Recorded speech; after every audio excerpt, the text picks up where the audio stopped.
আসসালামু আলাইকুম। মোমবাতি পাঠশালায় আপনাদের সবাইকে স্বাগতম। আজকে আমরা স্থাপত্য অধিদপ্তরের অফিস সহকারী কাম কম্পিউটার মুদ্রাক্ষরিক পদের লিখিত প্রশ্ন সমাধান দেখব। 1 নম্বরে সন্ধি বিচ্ছেদ। গায়ক, গায়কের সন্ধি বিচ্ছেদ হলো গই যোগ অক। কিংবদন্তি, কিং যোগ বদন্তি। বৃহস্পতি, বৃহৎ যোগ পতি। উড্ডিন, উত যোগ ডিন। এখানে উদ বানানটা খেয়াল করবেন এবং ডিন বানানটা খেয়াল করবেন। এখানে খণ্ডতা এবং ডয় দীর্ঘিকার। চারটি, চার যোগ টি, চারের মধ্যে হর্ষ চিহ্ন আছে। 2 নম্বরে এসেছে ব্যাস বাক্য সহ সমাস নির্ণয় করুন। কাচি ছাটা, এর ব্যাস বাক্য হলো কাচি দিয়ে ছাটা, এটা তৃতীয় তৎপুরুষ সমাস। ধন দৌলত, ধন ও দৌলত, এটা কিন্তু দ্বন্দ্ব সমাস। শশব্যস্ত, শশকের ন্যায় ব্যস্ত।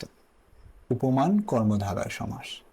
বৌভাত, বৌভাত পরিবেশন করে যে অনুষ্ঠান, এটা বহুব্রীহি সমাস। চতুর্ভুজ, চার ভুজ আছে যার, এটা সংখ্যাবাচক বহুব্রীহি সমাস। 3 নম্বর প্রশ্ন ছিল অর্থসহ বাক্য রচনা করুন।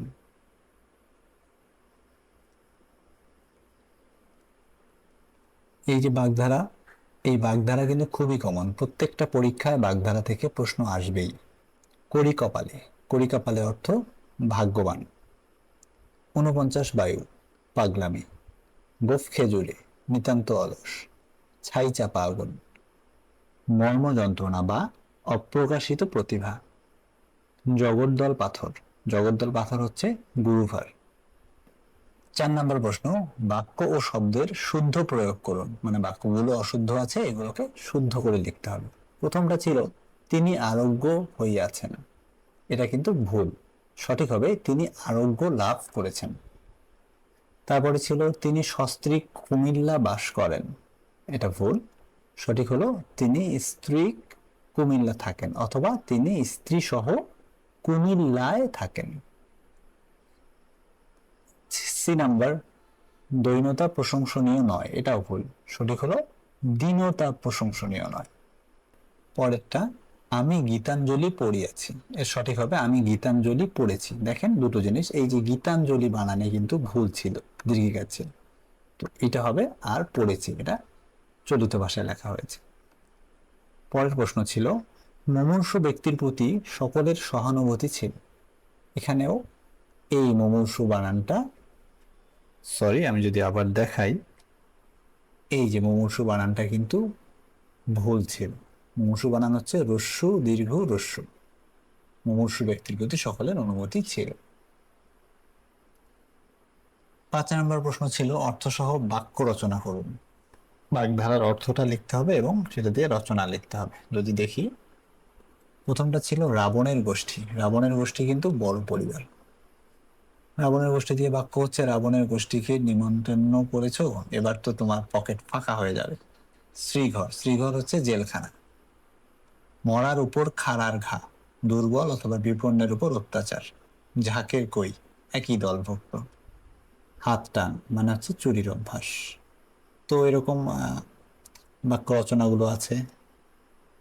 বিনা টিকিটে রেল ভ্রমণ করতে গিয়ে সে শ্রীঘরে গেল, ঝড়ের পর বন্যার জল, এ যেন মরার উপর খাড়ার ঘা। ওরা সব ঝাঁকের কই, এক কাজই তো করবেই, মানে হচ্ছে একই রকম, একই দলভুক্ত। শামীমের হাত টান আর গেল না, মানে হচ্ছে শামীমের চুরির অভ্যাস আর গেল না। 6 নম্বর প্রশ্নে বিপরীত শব্দ এসেছে।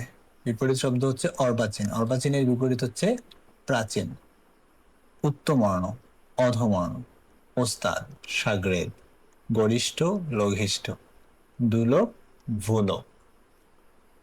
এখন আমরা ইংরেজি অংশের সমাধান দেখব। Translate that sentence into English, translation করতে হবে ইংলিশে। প্রথমটা ছিল সে ঘন্টার পর ঘন্টা পড়ছে, তো এটা হলো হি অথবা she has studied for hours.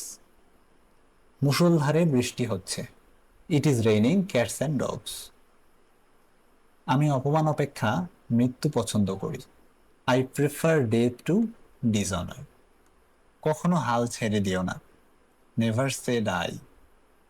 সময় ও স্রোত কারো জন্য অপেক্ষা করে না। Time and tide waits for none. ব্যর্থতাই সফলতার চাবিকাঠি।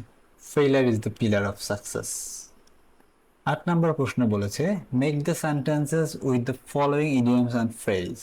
ইডিয়মস অ্যান্ড ফ্রেজ থেকে প্রথমটা হলো অ্যাট সিক্সেস অ্যান্ড সেভেন্স, মানে হলো বিশৃঙ্খলা বা এলোমেলো। ব্যাড ব্লাড শত্রুতা। মেইডেন স্পিচ মানে প্রথম বক্তৃতা অথবা পার্লামেন্টে নবাগত সদস্যের প্রথম ভাষণ। ইন্ড ইন স্মোক মানে ব্যর্থতায় পর্যবসিত হওয়া, ব্যর্থতায় পর্যবসিত হওয়া। ইন স্পাইট অফ মানে সত্ত্বেও। হোয়াইট এলিফ্যান্ট মানে হচ্ছে দামি কিন্তু অকেজো বা অসুবিধাজনক। সেন্টেন্স বলা আছে দেখো, Beauty's reading room is at sixes and sevens মানে বিউটির রিডিং রুমটা এলোমেলো অবস্থায় আছে। There is bad blood between two sisters দুই বোনের মধ্যে শত্রুতা। The maiden speech delivered by the Omar Farooq astonished everyone মানে প্রথম যে বক্তৃতা দিয়েছিলেন ওমর ফারুক সাহেব সবাইকে হতবাক করেছিলেন। All his plans ended in smoke মুহূর্তেই তার সব প্ল্যান ভেস্তে গেছে। In spite of all our efforts we failed আমাদের সব এফোর্ট থাকা সত্ত্বেও আমরা ব্যর্থ হয়েছি। He is a white elephant in this office এই অফিসের মধ্যে উনি খুব বেতনভুক্ত কিন্তু উনি অকাজের, ওনাকে দিয়ে কোনো কাজ হয় না। 9 নম্বর প্রশ্ন বলেছে ফিল ইন দ্য ব্ল্যাঙ্কস। প্রথমটা ছিল honesty is dash great virtue. Honesty is a great virtue. He plays dash piano well. He plays the piano well. Suddenly he burst into tears মানে তিনি হঠাৎ কান্নায় ভেঙে পড়লেন। The tiger is fond of meat. এই fond of মানে হলো পছন্দ, বাঘ মাংস পছন্দ করে। Listen dash what I say. Listen to যা বলি তা শোনো। পরের প্রশ্ন ছিল divided the mangoes dash three boys among. দেখেন এখানে থ্রি বয়েজ আছে সেজন্য অ্যামং হয়েছে, যদি টু বয়েজ থাকতো তাহলে বিটুইন হতো। পরের প্রশ্ন change the number singular into plural. Singular থেকে প্লুরাল করতে বলছে। Child, children, brother in law, brothers in law, just এই ব্রাদারের মধ্যে এস যোগ করলেই হয়ে যাবে। Appendix, appendices, C E S, thesis, theses, S E S, এই আই এর জায়গায় ই হয়ে গেছে। Agendum, agenda, loaf, loaves. তারপর ভয়েস থেকে প্রশ্ন এসেছে change the voice active to passive. প্রথম ছিল do not shut the door, এটার উত্তর হলো let not the door be শাট। পরের প্রশ্ন ছিল the news shocked him, he was shocked at the news. এই দেখেন শকডের পরে কিন্তু অ্যাট হয়, shocked at the news. We ought to obey our parents, our parents ought to be obeyed by us. He killed himself, he was killed by himself. পরের প্রশ্ন I saw him go, he was seen to go by me. F number who will do the work, by whom will the work be done. এবার আমরা সাধারণ জ্ঞান অংশের প্রশ্ন সমাধান দেখব। প্রথম প্রশ্ন ছিল বাংলাদেশের জাতীয় পতাকার ডিজাইনার কে? বাংলাদেশের জাতীয় পতাকার ডিজাইনার কামরুল হাসান। বাংলাদেশের বৃহত্তম স্থলবন্দর কোনটি এবং কোথায়? বাংলাদেশের বৃহত্তম স্থলবন্দর হচ্ছে বেনাপোল এবং এটা যশোর জেলায় অবস্থিত। বাংলাদেশের প্রাচীনতম নগর কোনটি? প্রাচীনতম নগর হচ্ছে পুন্ড্রনগর, এটা হলো মহাস্থানগড়, এটা বগুড়ায় অবস্থিত। ডি নাম্বার ছিল যখন সূর্য ও পৃথিবীর মধ্যে চাঁদ অবস্থান করে তখন তাকে কি বলে? তখন তাকে বলে হচ্ছে সূর্যগ্রহণ। জীবের বংশগতির বৈশিষ্ট্য বহন করে কি? জীবের বংশগতির বৈশিষ্ট্য বহন করে হচ্ছে ক্রোমোজোম। তারপরের প্রশ্ন 4টি নবায়নযোগ্য জ্বালানির নাম।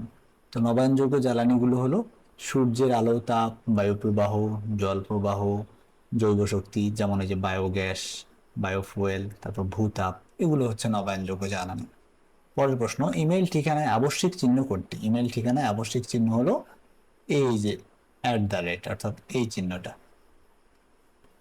পরের প্রশ্ন, মিয়ানমারের সাথে বাংলাদেশের কয়টি জেলার সীমান্ত রয়েছে?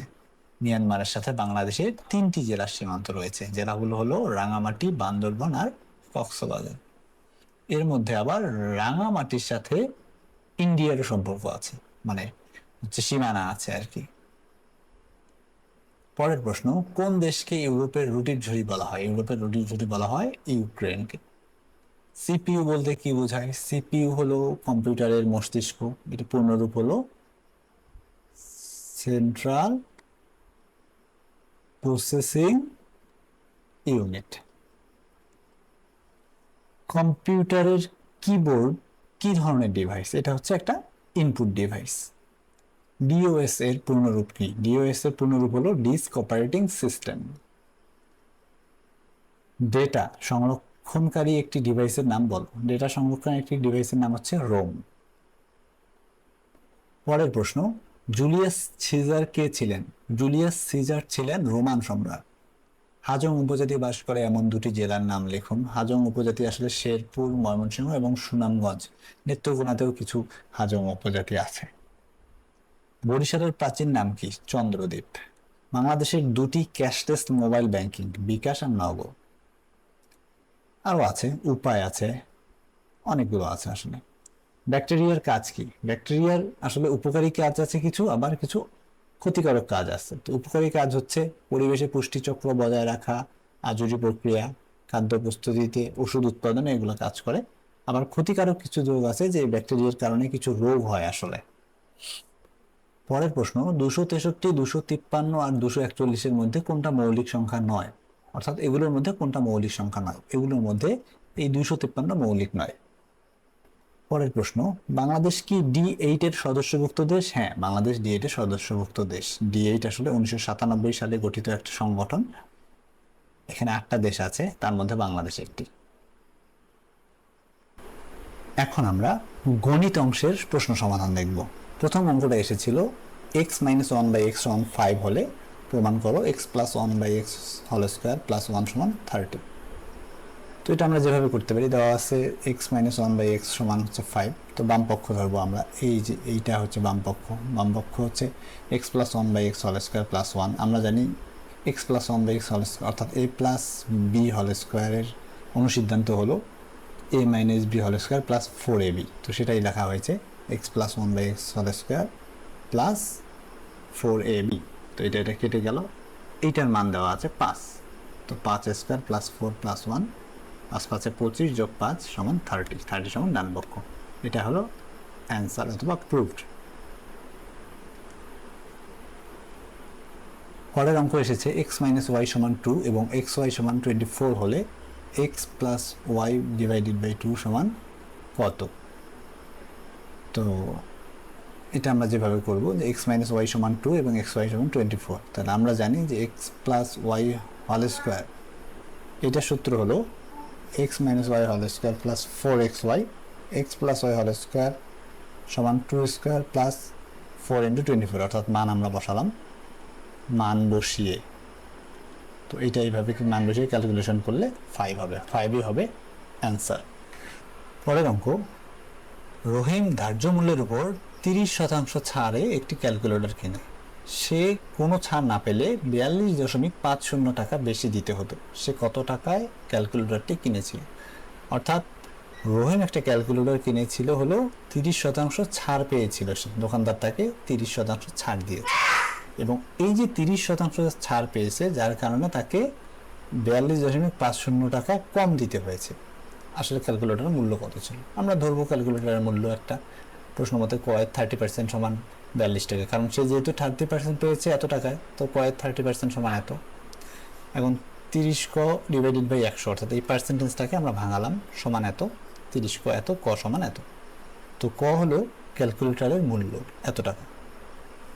কিন্তু এই যে মূল্য, এইটা হলো লাভ সহ, ওখানে ব্যবসায়ীর মুনাফাও আছে, সেইটা সহ এটা। তো এখন সে তো কিনেছে হচ্ছে ছাড়ে, তাহলে সে ক্রয় করেছিল 99.17 টাকায়। পরের প্রশ্ন ছিল 10 বছর পূর্বে পিতা ও পুত্রের বয়সের অনুপাত ছিল 4:1। 10 বছর পর পিতা ও পুত্রের বয়স অনুপাত হবে 2:1। পিতা ও পুত্রের বর্তমান বয়স কত? বলছে যে 10 বছর পূর্বে পিতা পুত্রের অনুপাত ছিল 4:1, 10 বছর পর পিতা পুত্রের বয়সের অনুপাত হবে 2:1। পিতা ও পুত্রের বর্তমান বয়স কত? তো আমরা ধরে নেব 10 বছর পূর্বে পিতার বয়স ছিল 4x বছর আর পুত্রের ছিল x বছর, কারণ 4 গুণ ছিল এটা। বর্তমানে পিতার বয়স 4x + 10, কারণ 10 বছর অতিবাহিত হয়েই গেছে, এবং পুত্রের বয়সও 10 বছর প্লাস হবে, অর্থাৎ x + 10 বছর। 10 বছর পরে আবার পিতার বয়স কি হবে? 4x + 10, এই যে বর্তমান বয়সের সাথে আবার 10 বছর যোগ। পুত্রের বয়সও তাই হবে, যে 10 বছর প্লাসের সাথে আবার 10 বছর প্লাস। এখন প্রশ্ন মতে এই যে টোটাল যে বর্তমান বয়সটা আমরা পেলাম 4x + 10 + 10 আবার x + 10/10, এটার অনুপাত হবে 2:1, এটা অনুপাত হবে। তো এটা ক্যালকুলেশন করলে x = 10 বের হবে। এখন বলছে যে পিতার বর্তমান বয়স, পিতার বয়স কি আমরা কি ধরেছিলাম, যে 4x + 10 ধরেছি, এই যে 4x + 10, তাহলে 50 বছর, এবং পুত্রের বয়স হবে x + 10 অর্থাৎ 20 বছর। সবশেষ জ্যামিতি থেকে একটা অঙ্ক এসেছিল, একটা চিত্র আছে এখানে ABC, একটা সরল রেখা, এবং এর মাঝে 90 ডিগ্রির একটা কোণ আছে DBE। তো এখানে বলছে যে ABC একটা সরল রেখা, এই যে ABC একটা সরল রেখা, DBE হচ্ছে 90 ডিগ্রি, অর্থাৎ এই যে DBE এই যে এটা হলো এই যে 90 ডিগ্রি। এখন DBA অর্থাৎ এই যে DBA এই কোণটা, এই কোণটা বলছে 2 অফ EBC, অর্থাৎ EBC এই যে এই কোণটা ডাবল হবে, ডাবল 2 গুণ। তো যেহেতু 2 গুণ, এটা খুব কমন সেন্স যে আমরা জানি একটা সরল রেখা, অর্থাৎ এই যে এই টোটালটা হলো 180 ডিগ্রি। তো 180 ডিগ্রির মধ্যে এটাই যদি 90 হয়, তাহলে এই দুইটা মিলে হচ্ছে 90, তার মধ্যে আবার এটা হচ্ছে 2 গুণ, তাহলে এইটা 1 গুণ, এটা 2 গুণ, তাহলে 3 গুণ। 3 গুণ দিয়ে যদি আমরা 90-কে ভাগ দিই, 3 × 30 = 90, তাহলে এইটা হবে 30 আর এটা হবে 60। আমাদের চেয়েছে হলো DBA, অর্থাৎ DBA এইটা কত, এটা হবে 30 ডিগ্রি। এভাবেই অঙ্কটা করা আছে, আপনারা একটু সময় নিয়ে দেখবেন। ভিডিওটা এখানেই শেষ করছি। আমি এটা রিসেন্ট পাবলিকেশনের একটা বই থেকে সমাধানটা দেখালাম। রিসেন্ট পাবলিকেশনসের প্রতি কৃতজ্ঞ।